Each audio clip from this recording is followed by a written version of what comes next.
अस्सलाम वालेकुम वरहमतुल्लाह।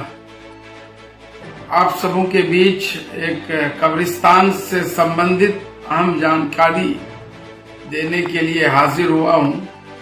किशनगंज जिले में 839 कब्रिस्तान सरकारी रिकॉर्ड में, जो डीएम और एसपी, जिला पदाधिकारी और पुलिस अधीक्षक की एक ज्वाइंट कमेटी होती है, तो दर्ज है कि 839 कब्रिस्तान सरकारी रिकॉर्ड में दर्ज है।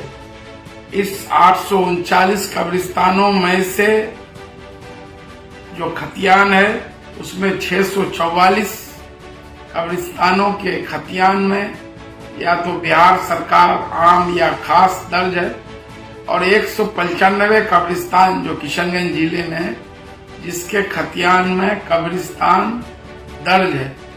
इस 839 कब्रिस्तानों में से प्राथमिकता के आधार पर गृह विभाग, बिहार सरकार, home department, government of Bihar द्वारा अब तक 100 कब्रिस्तानों की घेराबंदी हो चुकी है। वक्फ संशोधन कानून के पार्लियामेंट से पास होने के बाद, उसके कानून बन जाने के बाद, उसमें वक्फ की सारी संपत्तियों को जो वक्फ बोर्ड से रजिस्टर्ड हैं उनको, जो सेंट्रल गवर्नमेंट है, मिनिस्ट्री ऑफ माइनॉरिटी वेलफेयर है, उसका पोर्टल उम्मीद UMEED उम्मीद पोर्टल 2025 पर जो है 5 दिसंबर 2025 तक अपलोड किया जाना है। उससे उस वक्त तक अगर आप 5 दिसंबर तक कोई भी वक्फ की जायदाद है, चाहे वक्फ बाय यूजर हो, चाहे वक्फ फी सबीलिल्लाह हो या वक्फ अलल औलाद हो, अगर आप उनको रजिस्टर्ड नहीं करते हैं तो वो वक्फ की संपत्ति नहीं मानी जाएगी। ये नए वक्फ कानून में ये प्रोविजन है। और अभी जो मैं बताया, किशनगंज जिले में 839 कब्रिस्तान जो सरकारी रिकॉर्ड में दर्ज है, डीएम और एसपी साहब की ज्वाइंट कमेटी है, उस लिस्ट के अनुसार उस 839 में से 644 के खतियान में बिहार सरकार आम या खास, और 195 कब्रिस्तानों के खतियान में कब्रिस्तान दर्ज है, और 100 कब्रिस्तान की घेराबंदी किशनगंज जिले में हो चुकी है। पूरे बिहार में लगभग 19,000 से अधिक सरकारी कब्रिस्तान है, जिसमें से 8,800 की घेराबंदी हो चुकी है। तो मैं सभी जो हमारे किशनगंज जिले के जिम्मेदार हजरात हैं, तो उनसे मेरी गुजारिश है, अपील है कि आप सभी लोग अपने पंचायत के या गांव के में जो कब्रिस्तान है उसका जो है पूरा कैफियत जानने के बाद उसको भी उम्मीद पोर्टल पर अपलोड कर देंगे।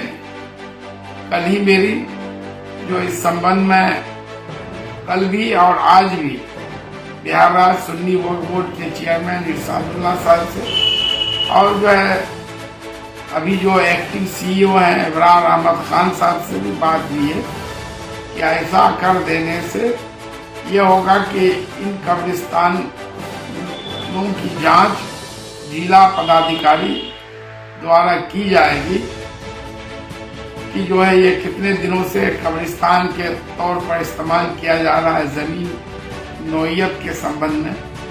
तो आगे इस काम में आसानी होगा, आगे इसके तहफ़्फ़ुज़ के लिए, इसके सुरक्षा के लिए जो है ये सही कदम होगा। इसलिए इन कब्रिस्तानों का भी, या फिर और जो दूसरी संपत्ति है, जो सरकारी जमीन पर कोई मदरसा है या फिर जो है कोई खानकाह है, दरगाह है, या और कोई भी इंस्टीट्यूट है, उसको भी आप जो है उम्मीद पोर्टल पर अपलोड कर लें ताकि आगे दुश्वारी नहीं। इस भ्रम में मत रहें कि बैरिस्टर साहब ने तो पार्लियामेंट में, लोकसभा में वक्फ बिल को फाड़ दिया था। तो ये सब चीजें सिर्फ लोगों को जो है बहकाने के लिए, बरगलाने के लिए, वोट लेने तक ही सीमित है। इनके किसी के बिल के फाड़ देने से बिल खत्म नहीं होता। बिल लोकसभा में या राज्यसभा में नंबर पर जो है वो डिसाइड होता है। जिस तरह से 232 सांसद लोकसभा में इस बिल के खिलाफ थे, 288 सांसद जो है इसके पक्ष में थे, और जो है 25-26 सांसद होते तो ये बिल पास ही नहीं होता, लोकसभा में ही गिर जाता। तो पार्लियामेंट में कोई भी कानून नंबर से चलता है, ये न कि कोई फाड़ देने से तो एक भी बिल कभी भी पास नहीं होगा, कोई न कोई उसके मुखालिफ में रहता ही है संसद में।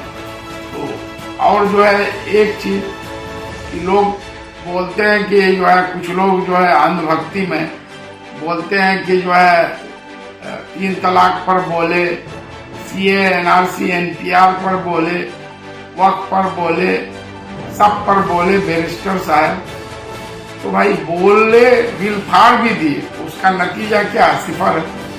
तो लोगों को दानिश्वरी से, अक्लमंदी से ये कोशिश करना चाहिए कि भाई बिल आए ही नहीं।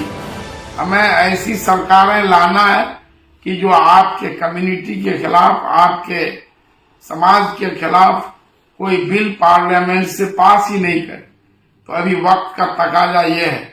इसलिए किशनगंज जिले सहित सभी लोगों से मेरी अपील, गुजारिश है कि जो कब्रिस्तान से संबंधित जो मैंने डाटा अफसरों के बीच दिया, इसमें सारे जनप्रतिनिधि और दानिश्वर हजरात जो है रिकॉर्ड चेक करके इसको उम्मीद पोर्टल पर अपलोड कर देंगे। इसमें कोई दिक्कत होगी तो आप जो है जिला अल्पसंख्यक कल्याण पदाधिकारी किशनगंज के कार्यालय या जो दूसरे जिले से ताल्लुक रखते हैं, अपने जिले के संबंधित जिला अल्पसंख्यक कल्याण पदाधिकारी कार्यालय से आप मदद ले सकते हैं।